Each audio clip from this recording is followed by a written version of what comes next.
Idinulog sa Energy Regulatory Commission ng isang advocacy group ang umunoy sobrang paniningil ng Meralco. Naabot daw ng 160 billion pesos sa loob ng 2 taon. At sa gitna nito ay humihingi pa umano ng dagdag singil ang Power Distribution Company. Nakatutok si Maki Pulido. June 2022 nang iutos umano ng Energy Regulatory Commission sa Meralco na limitahan lang ang singil sa distribution charge sa 1 peso and 35 centavos per kilowatt hour. Kabilang na dapat dyan ang metering charge at supply charge. Pero ayon sa National Association of Electricity Consumer for Reform o NASECOR, kung titingnan ang likod ng Meralco bill, naningil ang Meralco ng 2 pesos and 9 centavos para sa distribution, 33 centavos sa metering at 49 centavos sa supply charge. Sobra umano ng 1 peso and 57 centavos sa itinakda ng ERC. Imumultiply mo lang yan sa kanyang energy sales ng isang taon na kinuha natin sa website nila. Diba? Sa isang taon pa lamang ay lumabas na 82 billion pesos. Kaya kung dinoble natin 2 taon, 164.5 billion pesos ito.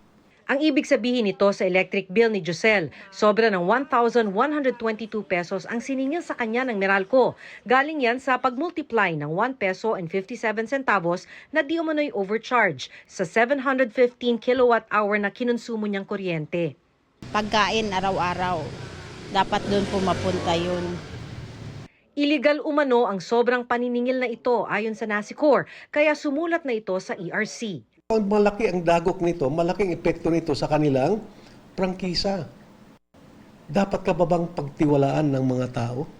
Kinumpirma ng ERC na 1 peso and 35 centavos ang inutos ng ahensya na distribution charge, pero average rate daw ito. Dahil average rate, magkakaibang singil depende sa konsumo at customer class. Pero bine-verify na nila ang mga datos para masagot ang sulat ng NASECOR. Hinihintay pa namin ang pahayag ng Meralco. Sa itinakdang 1 peso and 35 centavos na distribution charge ng Meralco, handa silang mag-refund ng sobrang singil na 19 billion pesos. Pero puna ng grupong NASECOR, kahit may sobrang nakolekta, humihingi pa ang Meralco ng dagdag na 33 centavos sa sisingiling distribution charge. Nagsusoli ka na nga sa 1 peso and 35, ba't mo itataas sa 166? Ano ba naman ito? It's absurd, unreasonable. Sabi ng ERC, kaka-file lang ng petisyong dagdag singil ng Meralco. Sasailalim pa raw ito sa mga public hearing at evaluation kung ito ay nararapat. Sabi ng Meralco customer na si Josel, sa paniningil, isipin sana ang mga katulad niyang laging naghahagilap ng pambayad sa kuryente. Tiwala. Maayos nila yung ginagawa yung trabaho nila. Kasi hindi naman biro yung ganyan Yung taong bayan naghahanap buhay. Usually po yung iba hindi naman talaga alam kung ano talaga.